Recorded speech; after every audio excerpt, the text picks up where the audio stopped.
Year commander صاحب آپ تھوڑا سا بتائیے گا، جس طرح جنرل صاحب نے بتایا کہ یہ جذبہ ہوتا ہے، تو آپ نے بھی فورسز میں رہتے ہوئے کیا جذبہ دیکھے جنگ پہ جب محاذ پہ جاتا ہے یا کسی مشن کے اوپر جب کوئی پائلٹ نکلتا ہے تو اس وقت اس کا کیا جذبہ ہوتا ہے؟ دیکھیں آج میں شاید انصاف نہ کر پاؤں اگر میں اسکواڈرن لیڈر سرفراز رفیقی کا ذکر نہ کروں.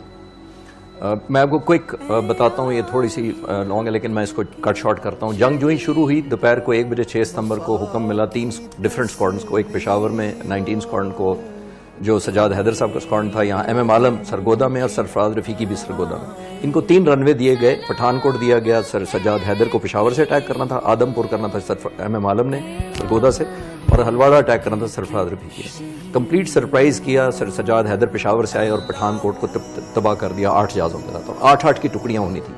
ایم عالم کے جہاز پورے نہیں تھے، ان کو 4 ملے، لیکن وہ ہوا میں اتنی ریزسٹنس اس کو ملی کہ ان کو اپنا ایمونیشن ڈمپ کر کے لڑنا پڑا اور وہ مشن کنٹینیو نہیں کر سکے.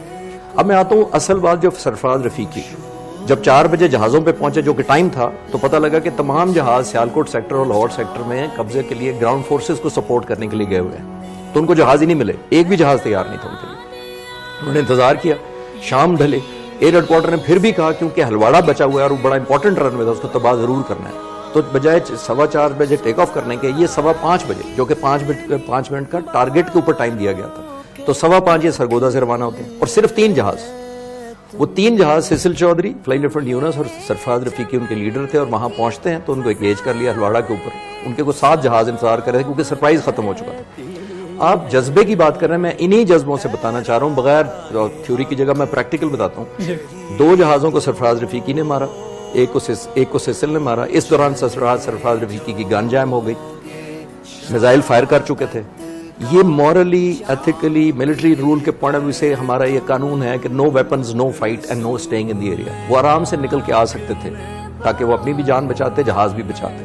لیکن انہوں نے سوچا کہ جو 2 لوگ ہیں ان کے اوپر تو 7-8 جہاز ہیں اور آ رہے ہیں انڈیا کے جہاز جو ری انفورس ہوتے جا رہے ہیں، تو یہ تو واپس نہیں آئیں گے اگر میں چلا گیا، تو میں کس طرح زندگی گزاروں گا. تو انہوں نے وہیں ٹھہرے، اوپر چلے گئے اور دونوں کو لڑواتے رہے جب تک یونس شہید کو ایک میزائل لگا اور وہ شہید ہوئے. تو اتنی دیر میں اے آر گاندھی ایک flying officer Indian air force کے تھے، انہوں نے دیکھا کہ ایک نہتہ جہاز اوپر اصل میں لڑوا رہے ہیں ان کو. انہوں نے نہتے سرفراز رفیقی کو شوٹ ڈاؤن کیا. سیسل چودھری اکیلے بچے اور واپس آ کے انہوں نے سرگودا سیف لینڈ کیا اکیلے. بعد میں سیسل چودھری سے کسی نے پوچھا کہ آپ نے یہ سرفراز رفیقی نے آپ لوگوں کے لیے کیوں کیا یہ، جب اس کو پتا تھا کہ آپ کو بتا دیا تھا اس نے کہ میری گنز بھی نہیں ہے، میزائل بھی نہیں ہے. تو انہوں نے ایک لفظ یوز کیا، انہوں نے کہا کامریڈ شپ. اور انہوں نے کہا کہ جانے سے پہلے جب ہم جہاز پہ جا رہے تھے، سیسل چودھری اور یونس کو بلا کے کہا کہ مجھے تم لوگوں کی فکر ہے، کیونکہ دونوں میرڈ تھے، ریسنٹلی میرڈ تھے سیسل چودھری، اور جو یونس تھے ان کا دوسرا بیٹا پیدا ہوا تھا جس کو وہ ملنے نہیں جا پا رہے تھے جنگ کی وجہ سے، اور یہ خود بیچلر تھے. اور انہوں نے کہا مجھے تمہاری فکر ہے جس کی وجہ سے. تو آپ سوچیں کہ سیسل چودھری نے کیا جواب دیا. ان کی وائف کا نام تھا سیسل چودھری کی ایلس، کرسچن تھے.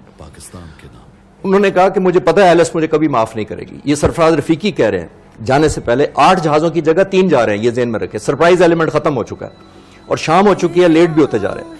تو سیسل چودھری کہتا ہے کہ میں نے رفیقی کو کہ رفیقی جب ہم واپس ہی نہیں آ رہے تو ایلس کو کون جواب دے گا. یہ جب قوم کا جذبہ ہوتا ہے تو اس قوم کو پھر روکا نہیں جا سکتا. اور آپ یہ بھی نوٹ کریں کہ وہ flying officer A R Gandhi جس کا میں ذکر کر رہا ہوں، سیسل چودھری کیونکہ زندہ بچے تھے، عراق میں دونوں ڈیپوٹیشن پہ تھے، وہ انڈیا کی طرف سے، یہ پاکستان کی طرف سے. اے آر گاندھی جو تھے ہندوستان میں ایئر مارشل کے رینک تک پہنچے.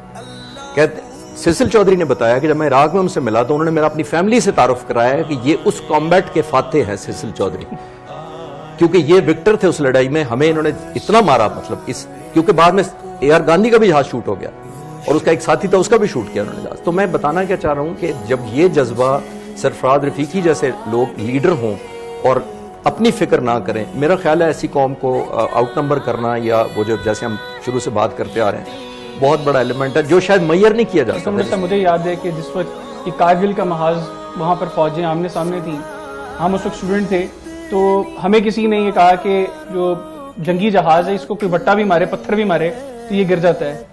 تو ہم لوگ اپنے بیگز میں بکس کے ساتھ پتھر لے کے جاتے تھے اسکول میں کہ اگر وہاں پہ ہمیں کوئی انڈین جہاز نظر آئے گا تو ہم اس کو پتھر سے گرا دیں گے. تو یہ یقینی طور پہ یہ تو ہم لوگوں کا جذبہ تھا، جو ہمارے وہ جوان جو وہاں پہ کھڑے تھے، جو موجود تھے محاذ پہ، لیکن ان کا جذبہ وہ شاید ہم لوگ بیان